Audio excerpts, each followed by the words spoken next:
Hey guys, it's Lucky Ghost here. Today we're going to talk about the Solo Stamina Warden.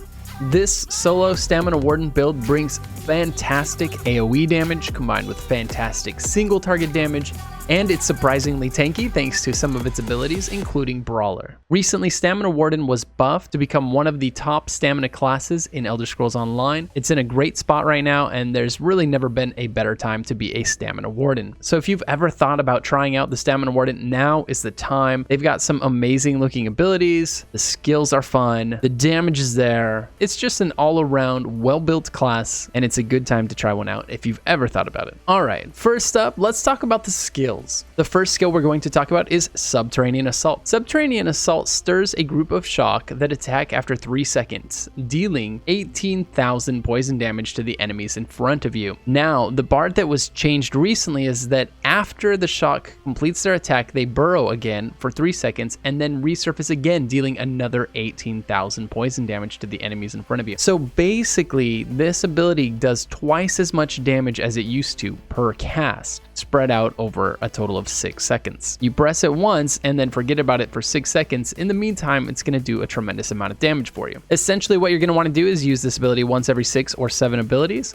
And basically what that means is after it explodes the second time, press it again immediately. The next ability we are going to go over is Brawler. Brawler is one of my favorite abilities in the game. It does a tremendous amount of AoE damage while also applying a thick shield over you per enemy that you hit. So the more enemies that you hit, the larger the shield that is applied to you. Essentially what this will do in large battles is double your effective health pool, meaning it's going to take twice as much damage to take you down. And the great thing about it is every time you cast it reapplies the entire shield that the enemy was trying to work its way through. Staying alive with a Brawler build is easy as long as you have stamina. The toughest thing about running Brawler as your spammable is it can be hard on your sustain. So we've done some things to make sure that that's not going to be a problem for you. For our execute, we're going to use Executioner. Once the enemy gets down to around 33% or so, assuming it's safe to do so, we are going to start using Executioner. Since we're using the Ring of the Pale Order, this is more viable than it normally would be in solo content because every time you execute, you're going to get a chunk of health back. If you have multiple enemies attacking you, you're going to want to keep brawling instead to keep yourself safe, to keep reapplying that shield, to keep yourself standing. But if it's just you and the boss going mano-a-mano, one-on-one, go ahead and start executing, start taking him down with this. You're going to see chunks of his health come off when you're able to use the Executioner ability. The fourth ability on the bar is Growing Swarm.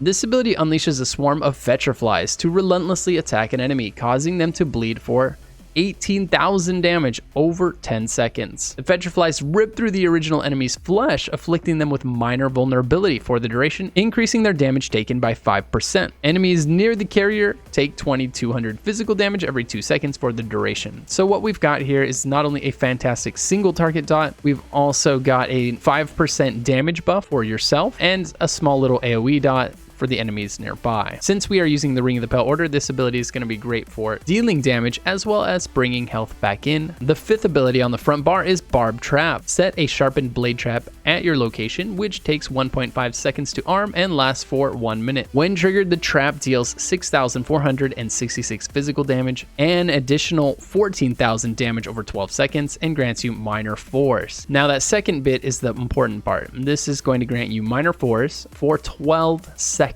The ability says it lasts for 60 seconds, but that's really just the trap. Once it's triggered, that's when your minor force buff starts ticking, and that's when the dot starts ticking, and that's when the 12-second timer begins. As for our ultimate, we are going to use Wild Guardian. Rouse a Grizzly to fight by your side. The Grizzly swipes at the enemy, dealing 4,000 physical damage, and sometimes swipes all enemies in front of it, dealing 17,000 physical damage and stunning them for 2 seconds. Once summoned, you can activate Guardian's Savagery for 78 ultimate, causing the Grizzly to maul an enemy for nearly 20,000 damage. Deals 100% more damage to enemies below 25%. So here we have another execute. Basically, the way this ultimate works is anytime it's up, you press it. It only costs 78 ultimate, so you're going to get it back really fast. On top of that, it's an execute ability because it's doing more damage in execute. So we're going to use this anytime it's up. As for the back bar, we're going to use Endless Hail, which is going to combine well with our Mealstrom bow. Endless Hail launches a multitude of arrows into the sky to rain down, dealing 1700 physical damage to enemies in the target area every 1 second for 12 seconds. Not only that, but because we are using the Mealstrom bow, each tick of this is going to do more damage than the tick before it. So the damage really ramps up, which is why it's important that you let Endless Hail expire before you reapply it. Those last ticks are the ones that are hitting the hardest, and they hit really hard. So always let Endless Hail run its full course before reapplying it. The next ability is Consuming Trap. This is the ability that I am going to add to this build after running it through Vateshran Hallows without it. I just ran through Vateshran Hallows, got the trifecta. The only thing that I kept wishing is that I had remembered to slot Consuming Trap. Each boss fight, I told myself I was going to remember to slot it after the boss fight was over, and each boss fight I forgot until I was at the next boss fight. This ability is not only a nice dot, dealing 15,000 physical damage over 10 seconds, but it also gives us 4,000 health, 2,000 magicka, and 7,000 stamina when the enemy dies. This is going to be essential for our sustain because we are using Brawler, which can be pretty tough on our sustain. The third ability on our bar is Resolving Vigor. This is just our panic button. If we need to buy ourselves a second, this will heal us for 16,600 health over 4 seconds. So essentially you're getting a little over 4,000 HP per second. It's a really thick burst heal. You're going to have a hard time dying while this is ticking. The next ability on the back bar is Ice Fortress. This ability is just fantastic for reducing the amount of damage we take when something hits us. It lasts 24 seconds. That's a nice long time, so we can set it and forget it for 24 seconds at a time. What it does is wrap a thick cloak of ice around you, granting you major resolve, which increases your physical and spell resistance by 6,000 for 24 seconds. It also gives you minor protection, reducing your damage taken by 5% for 24 seconds. Those two stats combined are going to greatly reduce the amount of damage you take when things hit you. You will feel the difference when this is on and you're being hit and when it drops off and something hits you. The fifth ability on the back bar is Bullnetch.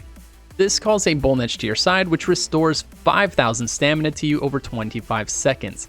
And grants you major brutality and sorcery, increasing your weapon and spell damage by 20%. On top of that, every 5 seconds, the Netch will remove one negative effect from your character if you have one. Because of this ability, when you're doing easy content, you'll have no problem getting away with using the regular old Essence of Stamina potions that drop off of your enemies. They can be bought for very cheap, and you can run this with it, and your damage will be just fine. But when you're doing sweaty and difficult solo content, I do recommend Essence of Weapon Power potions. And on the back bar, we are going to again use the Wild Guardian. You have to use the Wild Guardian on the back bar if you are using it on the front bar. Otherwise, every time you swap bars, the Guardian just disappears. So it's one of those abilities where if you use it on one bar, you've got to use it on the other bar. So as for your gear, if you would like to use non-trial gear, you can use Briar and New Moon Acolyte or Briar and Hundings. Ultimately though, if you get the chance, you should try to collect Vicious Ophidian. That is a trial set that provides some fantastic sustain, which is incredibly useful, especially when running Vateshran Hallows or Mealstrom Arena. For Overland content, it's totally overkill.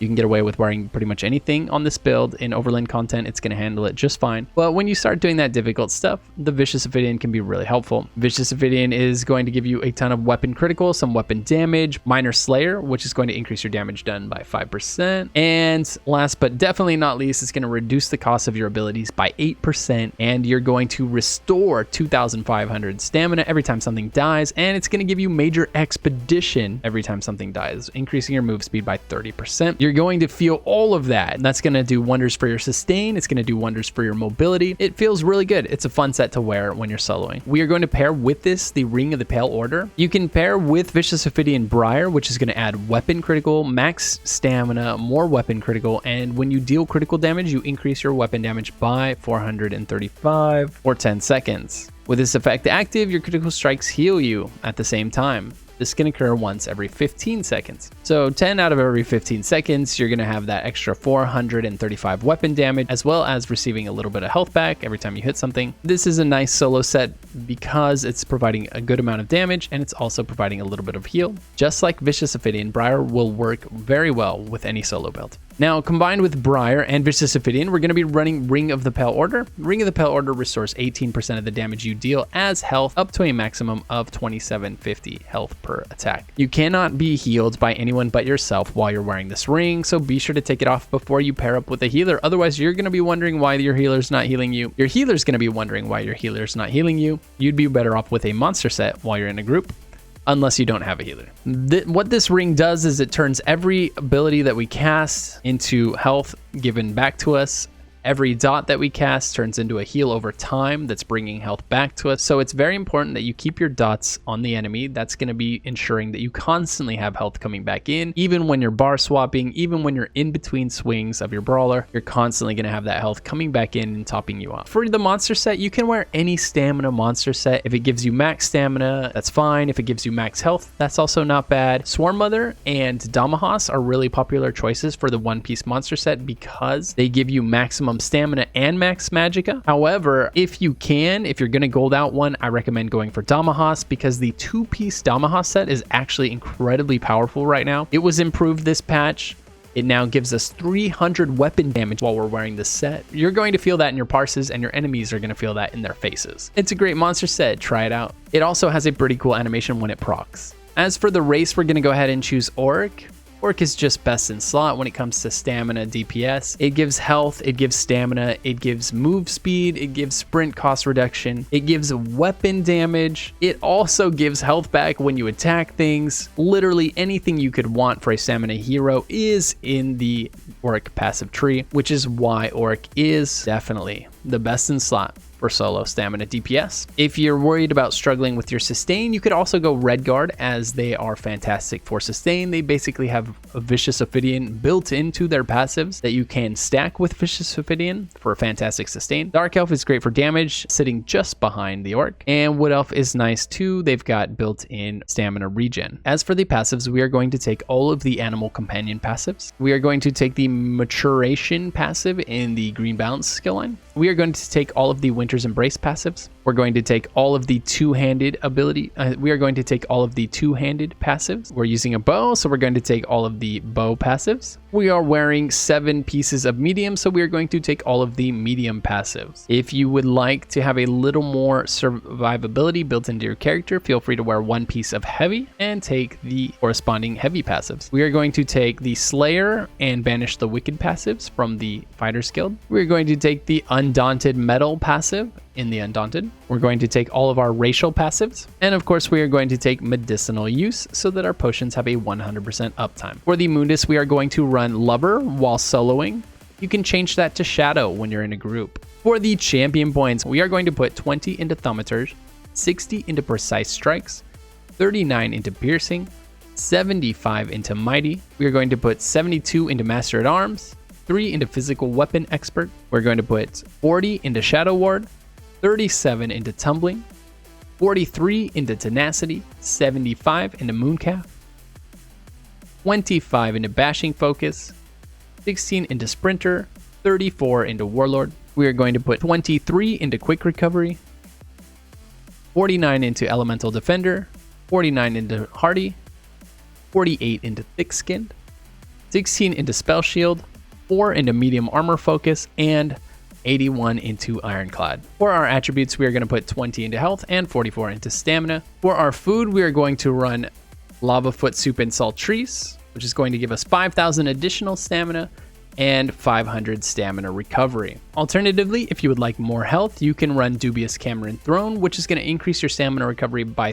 315, which is a little less, but it's also going to increase your max health by 3,000 and your max stamina by 2,800. So Dubious is going to give you health, stamina, and stamina recovery, whereas Lava Foot only gives you stamina and stamina recovery. So Dubious is giving you some extra health at the cost of a little bit of stamina and stamina recovery. It's a great food if you feel a little bit too squishy. As for our potions, we're going to use Essence of Weapon Power anytime we are doing something difficult. This is going to give us Major Brutality, which is going to increase our weapon damage by 20%.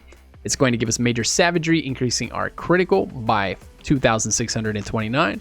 And it's going to restore 7,500 stamina, while giving us major endurance, which is increasing our stamina recovery by 40% for the duration. The rotation. As for the rotation for this build, what we're going to do is start on the back bar. We're going to cast our self buffs in the Bull Netch and the Ice Fortress. Then we're going to drop our Endless Hail, and if we need to, we'll throw our Consuming Trap on them. Otherwise, we'll swap to the front bar. We'll cast our Subterranean Assault and get that 3-second timer ticking before its first impact, while also casting Growing Swarm and Barb Trap on the enemy. Once all of our dots and buffs are ticking, then we're going to go ahead and start brawling. We're just going to brawl until one of these dots or buffs falls off. Then we're going to go reapply it real quick, then come back to brawling. When the enemy reaches execute, provided it's safe, we'll start using our executioner instead of our brawl. If we've got multiple enemies attacking us, just keep brawling. The enemy will die a little bit slower, but you will also have an infinitely smaller chance of dying. As for your ultimate, you're just going to use that any time it's up. And that's it. That's the rotation. It's fairly simple. Keep your dots up and your buffs up, and anytime they're all ticking, spam your brawler. When you hit execute, stop spamming brawler and use executioner, provided it's safe and that you don't need the shield anymore. Just a quick thing to note about some of our passives. Our Bond with Nature is going to make it so every time one of these abilities expires, we get some health back. Savage Beast is going to make it so that every time we use one of these abilities, we get ult charge, but this can only happen once every 8 seconds. So just make sure you're constantly using one of these. That shouldn't be a problem because we got 3 different ones to proc it. Flourish is going to make sure we have mag and stam recovery, so that's one of the reasons you want to have at least one of these abilities on your front and back bar. We do, just from our ultimate alone, as well as another one. Green Balance has maturation, which is going to give us minor toughness every time we heal ourselves. So every time we use vigor, for instance, we're going to give ourselves minor toughness, which is going to increase our max health by 10% for 20 seconds. This passive right here is one of the reasons that Warden healers have been so popular for a long time. And that's it, guys. That's all there is to the Solo Stamina Warden. It's a very powerful build. It's very effective. I just ran it through Vateshran Hallows, got my trifecta. That's a speed run, no death, no sigil run, all at the same time on the first try. This build was great. It was a ton of fun. I really enjoyed it. I think I'm going to be spending a lot more time on my Stamden after this. He's been pretty neglected for a while, but man, it is just such a fun class to play this patch. And if you haven't tried it, you absolutely should. And that's all, guys. I'm Lucky Ghost. I stream ESO 5 days a week. So if you would like to come hang out with someone else who loves ESO, be sure to swing by my Twitch stream at twitch.tv/LuckyGhostTV. If you would like build guides for this build or any other build guide for any other class, be sure to check out eso.justlootit.com. Links to the written guide will be in the description below. I hope you found this video useful. If you did, be sure to like and subscribe as it helps me out a ton. Until next time, guys, happy hunting.